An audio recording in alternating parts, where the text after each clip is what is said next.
Bienvenue si vous nous rejoignez dans 64 minutes. Tout de suite un point sur l'actualité.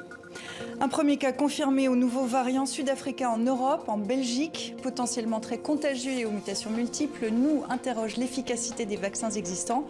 Pour l'OMS, il faudra plusieurs semaines pour comprendre son niveau de virulence. La guerre des mots repart de plus belle entre Paris et Londres. Sur Twitter, Boris Johnson appelle la France à reprendre tous les migrants arrivés par la Manche. En réaction, Paris annule la participation britannique à une réunion de crise. 23h30, les traits tirés, le ton grave. Le président burkinabé dit avoir compris la colère engendrée par l'attaque d'Inata. Roch-Marc Christian Kaboré promet des changements au sein des forces armées et du gouvernement. Il appelle à la retenue suite aux appels à manifester. Le Liban au cœur du chaos, c'est le grand angle de ce vendredi 26 novembre.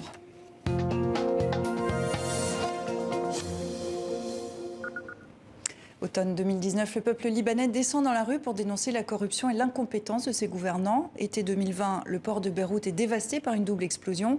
En moins d'un an, les crises sanitaires, financières et sociales s'enchaînent et deux gouvernements sont contraints à la démission.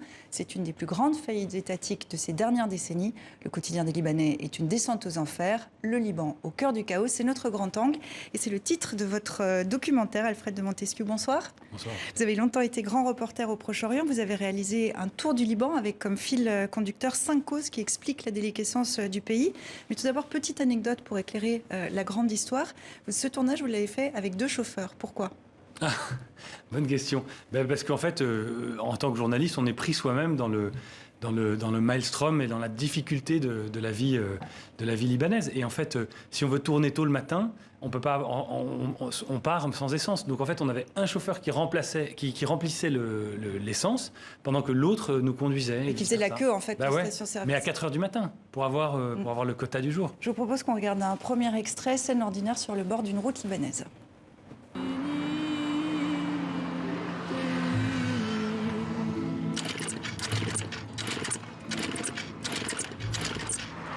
اليابان اللي بعطتنا هيك موتورات وتعبان شوي بس نحن تعبانين اكثر منه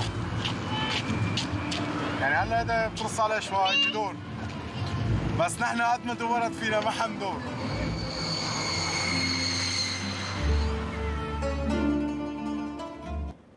Ça résume l'état d'esprit des Libanais ?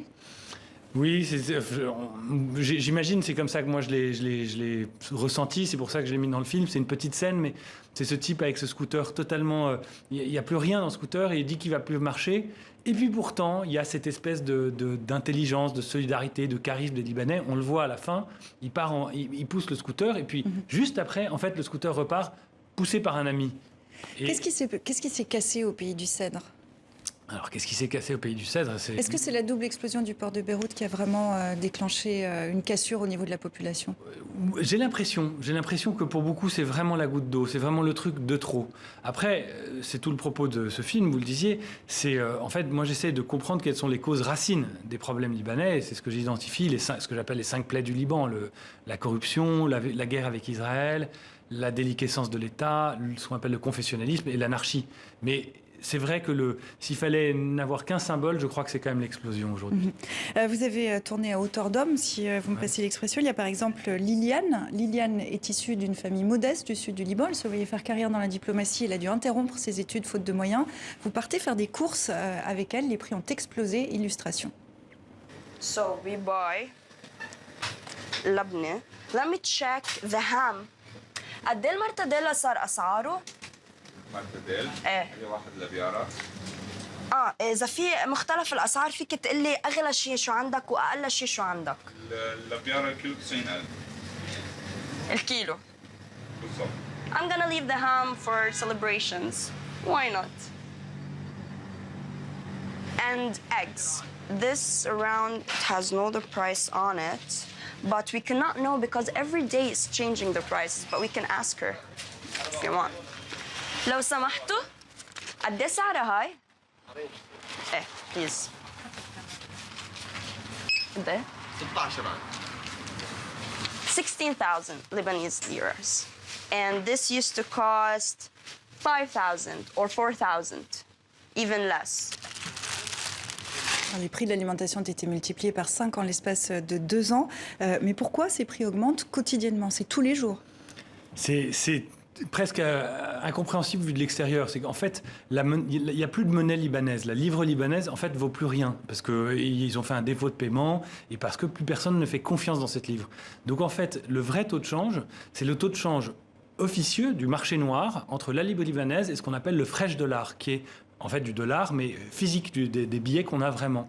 Et ça, chaque fois que les gens se mettent à moins croire dans le gouvernement, à être plus inquiets de la situation géopolitique, etc., et ben bam, le cours de la livre s'effondre. Et donc, une des conséquences, c'est la pauvreté qui s'accroît. C'est, je crois, près de 3/4 de la population qui vit maintenant sous le seuil de pauvreté. 70%, oui. 70%, donc presque les 3/4 de la population. Quand vous traversez le Liban, vous voyez des Libanais qui ont faim?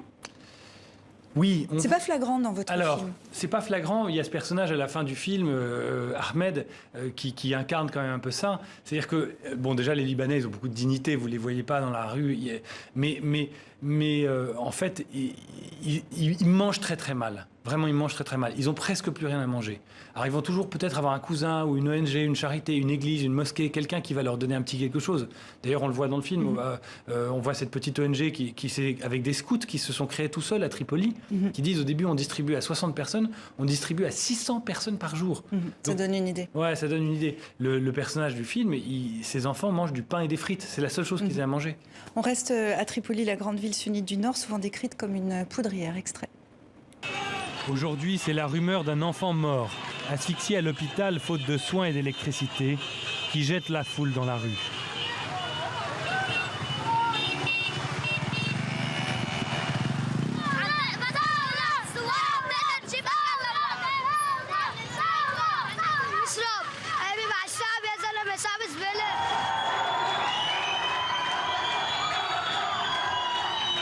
Plus que la famine elle-même, c'est le sentiment d'injustice qui enrage les classes pauvres sunnites, comme l'autre revers d'un système politique confessionnel qui gangrène le pays.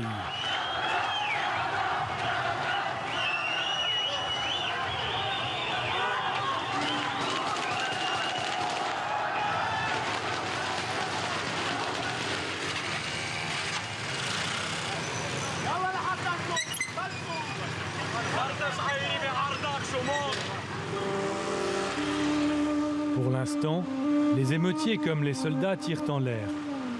Mais combien de temps ces soldats, eux-mêmes sunnites et ruinés par la crise, vont-ils prendre leurs ordres de Beyrouth?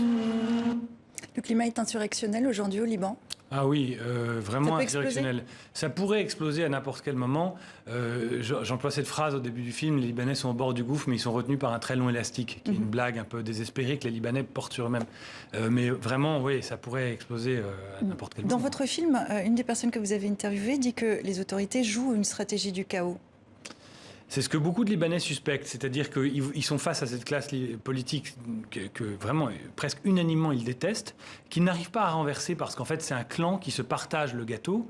Et ils se disent, en fait, ce clan, non seulement s'en fiche finalement de nous, mais finalement mange sur notre dos, quoi. Et notamment en obtenant de l'aide internationale et en disant, c'est nous ou le chaos absolu. Du coup, ils créent juste assez de chaos pour qu'on les aide, et puis, enfin, et en même temps, en se rendant indispensable, en évitant que ça soit la débâcle absolue. Vous parlez de cette classe politique qui n'est pas extrêmement appréciée. Vous avez notamment rencontré pour le film Riyad Salamé, l'inamovible gouverneur de la banque centrale que les Libanais unissent. Ils le rendent responsable de la situation du pays. Il est accusé d'avoir caché des centaines de millions de dollars en Europe. Comment vous avez réussi à l'avoir en interview ? Ça, c'est pas évident d'avoir en interview. Moi, j'ai essayé très dur. Si vous voulez, déjà, j'ai une équipe sur place qui est formidable et qui travaille très dur. Et puis aussi, je lui fais comprendre qu'en fait, on parlerait de lui et qu'il valait mieux qu'il s'exprime dans notre documentaire. Même si je lui posais des questions pas aimables, au moins il aurait la possibilité d'y répondre. Il n'a pas adoré en plus. Il n'a pas adoré les questions. Mais je lui ai donné loyalement le temps de répondre. Même chose d'ailleurs avec le Hezbollah. J'ai quand même demandé au Hezbollah si c'est vrai qu'ils assassinaient leurs opposants et qu'ils trafiquaient de la drogue. Le cofondateur du Hezbollah n'était pas très content qu'on lui pose la question. Co-fondateur du Hezbollah, qui était donné pour mort quand même. Vous avez interviewé un mort dans le documentaire. J'étais assez surpris de ça. C'est-à-dire qu'effectivement, les grands médias américains l'ont cité comme ayant été tué dans la frappe de drone de la CIA en janvier 2020, qui a tué Qassem Soleimani, le patron des Passes d'Aran, des gardiens de la révolution iranienne. Et lui était considéré comme étant mort dans la même frappe. Et puis quand le Hezbollah m'a dit oui, on va vous donner une interview, ce sera avec Naïm Qassem, donc le cofondateur du Hezbollah, hein, la figure historique du parti. J'étais là, oui, bon. Et puis c'était vraiment lui, quoi. Donc, alors comment ça se passe l'interview avec un haut dignitaire du Hezbollah? Je crois que vous êtes fiché par le Hezbollah, vous connaissez? Oui, c'est-à-dire qu'ils ont la mémoire longue, le Hezbollah. Pour eux, on est dans un autre camp. C'est-à-dire que je suis français, je suis occidental, je suis dans le camp des gens qui les déclarent, eux, comme étant terroristes. Mais ils se disent que dans ce camp-là, qui sont leurs ennemis, dans leur tête, clairement, il y a des gens avec qui on peut traiter et d'autres pas. Moi, j'ai été reporter de guerre pendant longtemps pour Associated Press, puis Paris Match. J'ai couvert des guerres au Liban, notamment la guerre de 2006. Donc, ils savent, ficher, c'est pas au sens de police, mais ils ont quelque part dans leur mémoire, le petit Alfred, il est objectif. C'est pas un propagandiste. Donc ils savent qu'en me parlant, ils vont pas me retourner l'esprit, mais ils savent que je vais pas, moi, mentir sur eux ou essayer de les piéger, si vous voulez. Et donc ça leur convient comme... C'est une interview qui se fait dans des conditions assez particulières, j'imagine. Oui, c'est un personnage qui est extrêmement protégé. Oui, c'est un peu... Alors ça, c'est un peu roman d'espionnage, quoi. Voiture, changement de voiture, entrée par un parking, sortie, on vous dit au dernier moment où vous allez, on vérifie tout votre matériel... comme pour un chef d'État d'ailleurs, hein, parfois, mais vraiment une vérification très poussée du matériel, la liste, le numéro de série de chaque objet qu'on amène pour être sûr que ce ne soit pas une bombe, parce que c'est comme ça qu'a été tué le commandant Massoud, des choses comme ça. On dit souvent que c'est le Hezbollah qui aujourd'hui tient réellement le Liban. Vous arrivez à cette conclusion ? Écoutez, peut-être pas catégoriquement, mais ouais, qui le prend un petit peu en otage, oui. C'est-à-dire qu'ils ont toutes les cartes en main. C'est-à-dire qu'ils ont les armes, les autres n'ont pas d'armes. Ils contrôlent le sud, les autres ne contrôlent pas le sud. Ils ont leur argent et leur pétrole qui vient d'Iran, alors que les autres n'ont pas de pétrole. Ils ont beaucoup de cartes en main. Et puis en plus, ils ont quand même largement contribué à aider Bachar al-Assad à gagner en Syrie. Donc ils tiennent vraiment Beyrouth en tenaille. Mais ce que disent beaucoup de Libanais, y compris leurs opposants, c'est qu'ils sont de loin les plus forts. Mais ils sont suffisamment finaux pour savoir qu'ils ne peuvent pas gouverner seuls sans réenclencher la guerre civile. Donc ils ont besoin quand même des chrétiens, ils ont besoin des sunnites. D'où cet équilibre qui est maintenu, cet équilibre précaire, confessionnel qu'on connaît. Dans votre documentaire, le chef de la diplomatie française, Jean-Yves Le Drian, parle d'autisme politique quand il parle de cette classe politique. L'ancien ministre et diplomate libanais Hassan Salamé décrit une classe politique qui sait manipuler les présidents pressés, je le cite. Mention à Emmanuel Macron. Bien sûr. Oui, bien sûr. Au début du film, on voit d'ailleurs Liliane, cette merveilleuse héroïne du début du film, qui interpelle Macron, qui lui crie dessus, tout ça. Et Macron a été apprécié dans ses visites à Beyrouth, juste après l'explosion du port. Mais comment il est manipulé, alors ? C'est ce que dit Ghassan Salamé, c'est son point de vue, mais c'est dire, voilà, il manipule les présidents pressés comme ça. Il fait ce geste très drôle.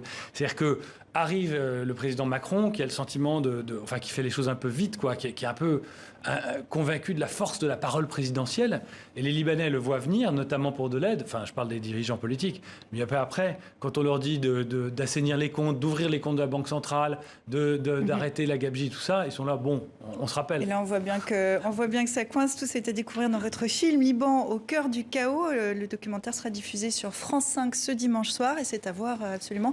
Alfred de Montesquieu, merci. Et à écouter avec une merveilleuse musique de Gabriel Yared, le grand compositeur franco-libanais. Qui accompagne tout le film. Merci beaucoup Alfred de Montesquieu d'être venu dans 64 minutes.